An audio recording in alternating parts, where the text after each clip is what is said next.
Post করেছেন রাহুল গান্ধীও। আপনি সেই ব্যক্তি যিনি আমাদের যুব সম্প্রদায়ের ভবিষ্যতের সবথেকে বেশি ক্ষতি করেছেন। আমাদের শিক্ষা ব্যবস্থাকে আপনি দখল হতে এবং ধ্বংস করতে উৎসাহ দিয়েছেন। এর জন্য যারা দায়ী তাদের আপনি রক্ষাও করেছেন। পড়ুয়াদের দাবি পরিষ্কার, ধর্মেন্দ্র প্রধানকে বরখাস্ত করুন, ছাত্রদের কাছে দুঃখ প্রকাশ করুন। যারা পড়ুয়াদের উপর আক্রমণ করেছেন তাদের বিরুদ্ধে ব্যবস্থা নিন। প্রধানমন্ত্রীর এক্স হ্যান্ডেলে পোস্টের পরেই পাল্টা পোস্ট করেছেন রাহুল গান্ধী।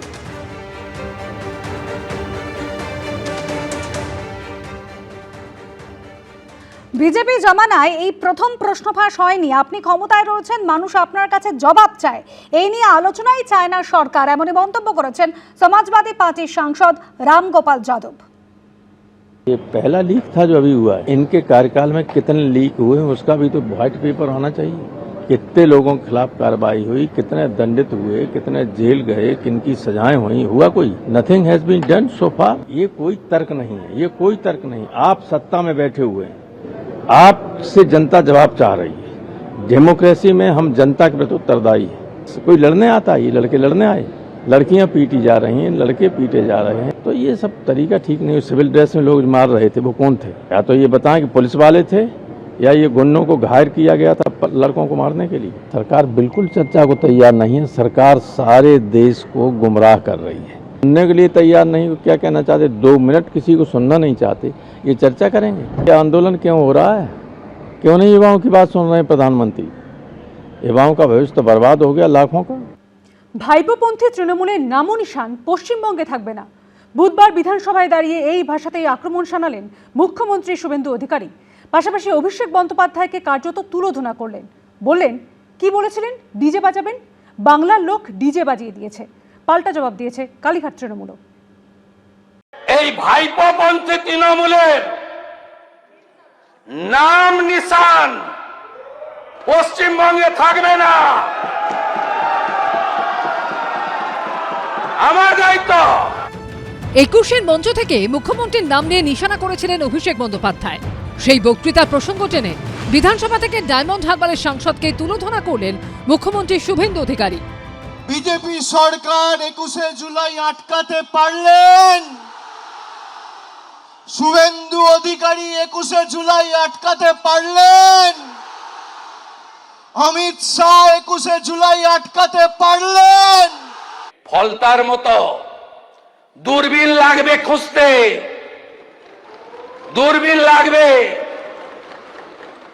কালকে অনেক বড় বড় কথা বলেছেন, আয় শুভেন্দু অধিকারী, আয় অমিত শাহ।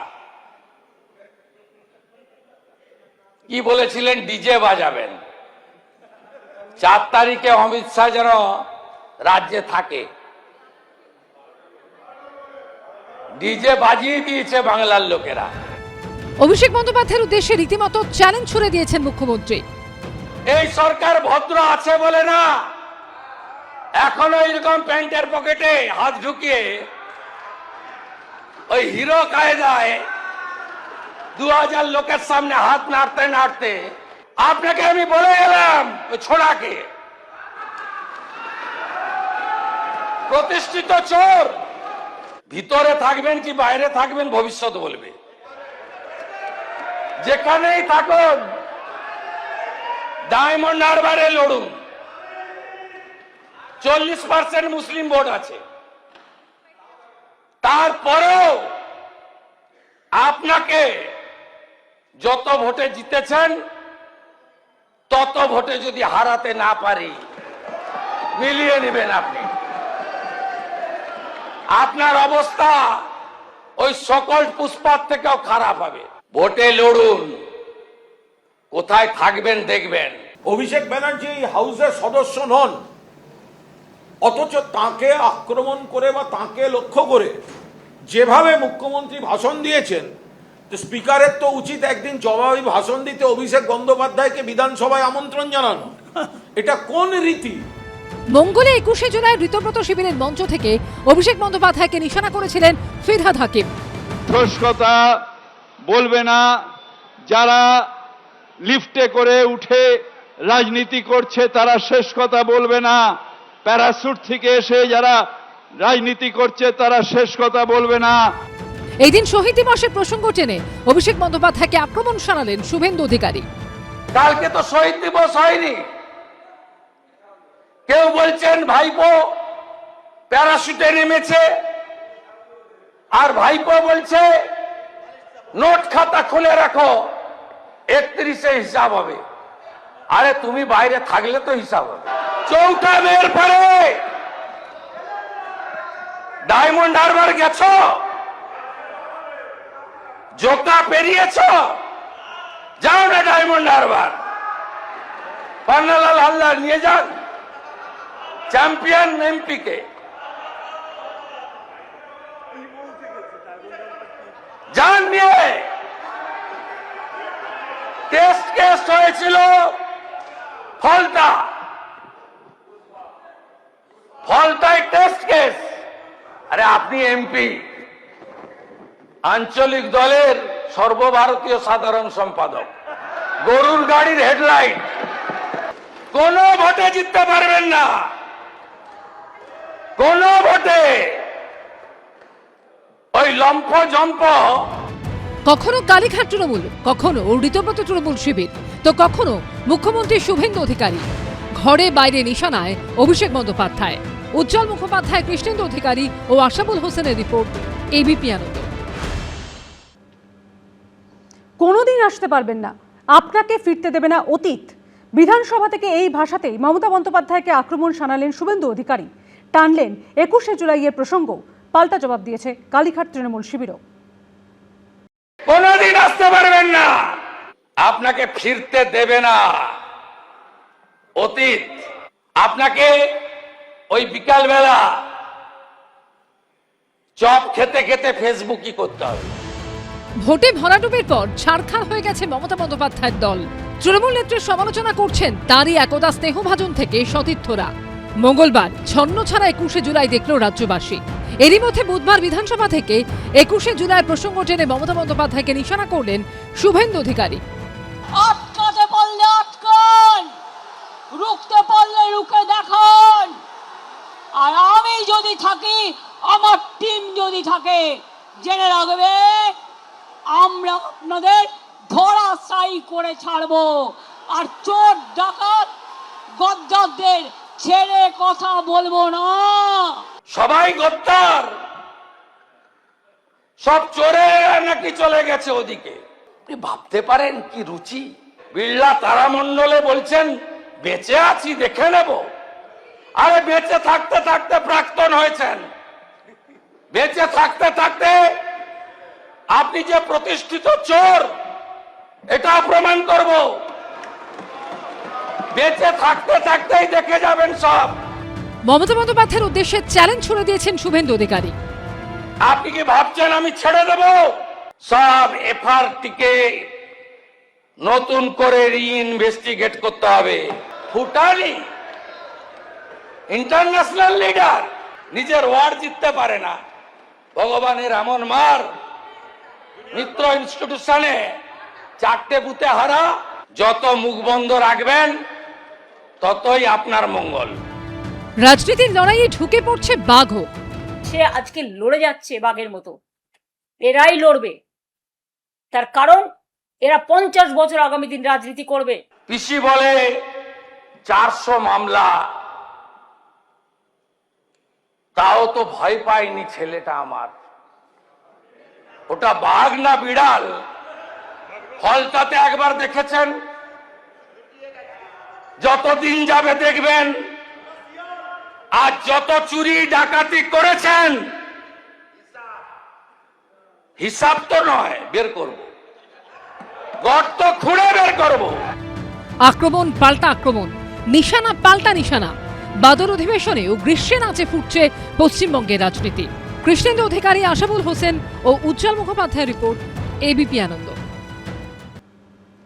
এবার সরাসরি মমতা বন্দ্যোপাধ্যায়কে বার্তা দিলেন কল্যাণ বন্দ্যোপাধ্যায়। বললেন, রক্তের সম্পর্কের লোকের জন্য নয়, আপনি নেতা হয়েছেন লক্ষ লক্ষ তৃণমূল কর্মীর জন্য।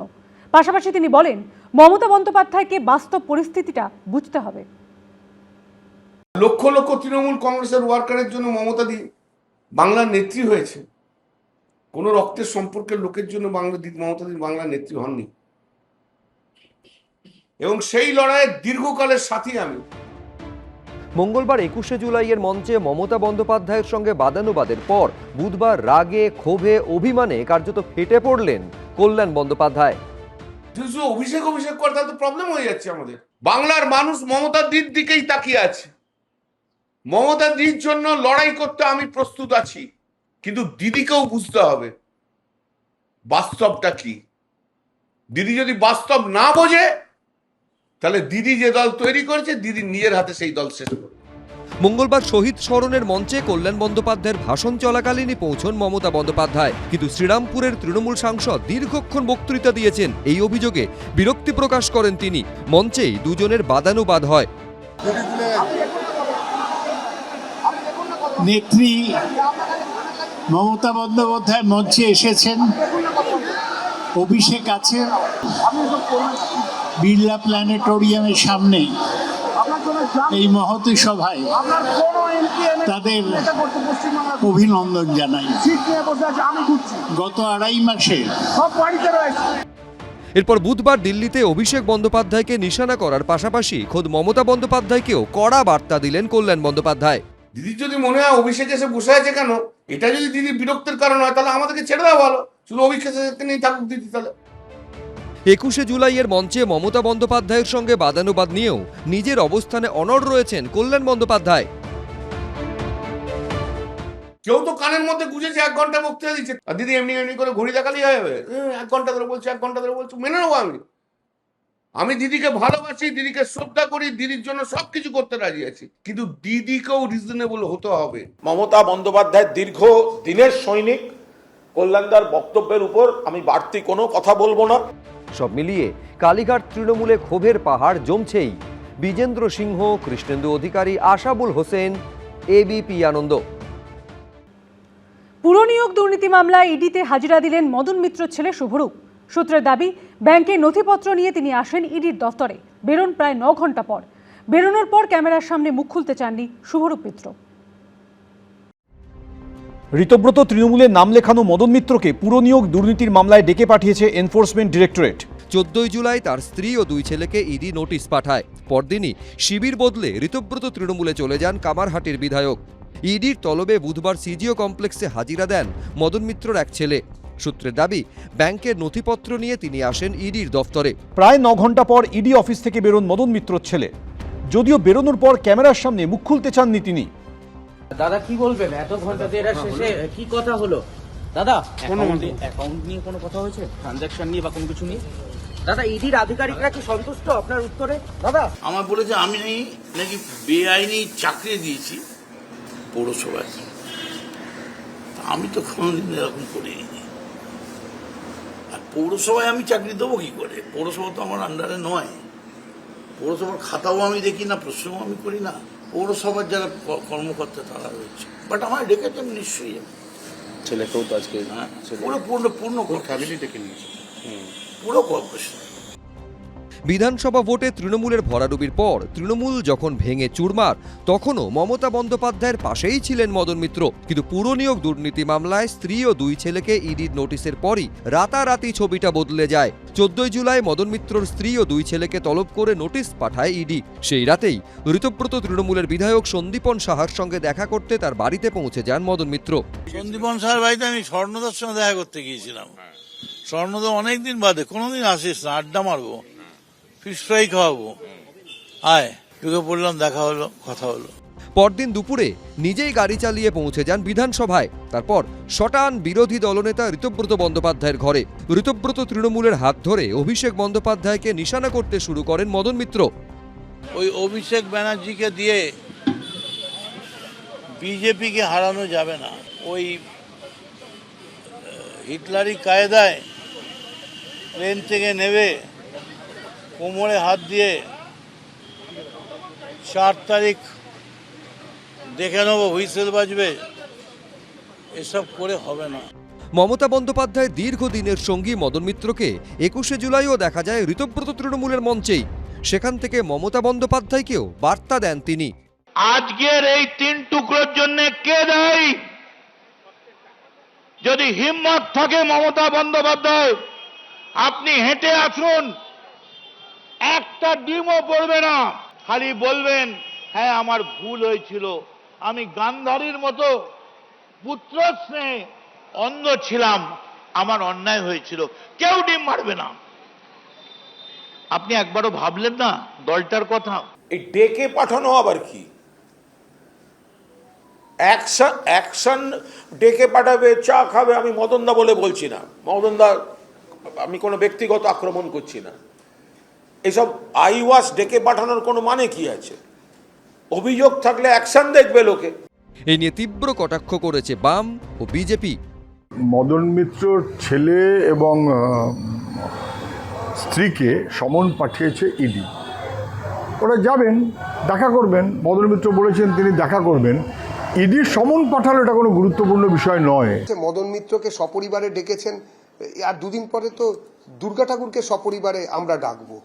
মদন মিত্র কে যে তাকে সপরিবারে ডাকা যাবে না? আপনারা তো চিন্তিত কেন? মদনবাবু খুশি আছেন, তার বাড়ির সবাই খুশি আছেন, আপনাদের এত সমস্যা কি? ডাক পেয়েছেন, যাবেন। যদি না যান প্রশাসন ব্যবস্থা নেবেন। পুরনিয়োগ দুর্নীতি মামলায় গ্রেফতার হয়েছেন প্রাক্তন দমকল মন্ত্রী সুজিত বসু। এবার পুরনিয়োগ দুর্নীতির মামলায় মদন মিত্রকে ডেকেছে ইডি। আবির দত্ত, কৃষ্ণেন্দু অধিকারী, এবিপি আনন্দ।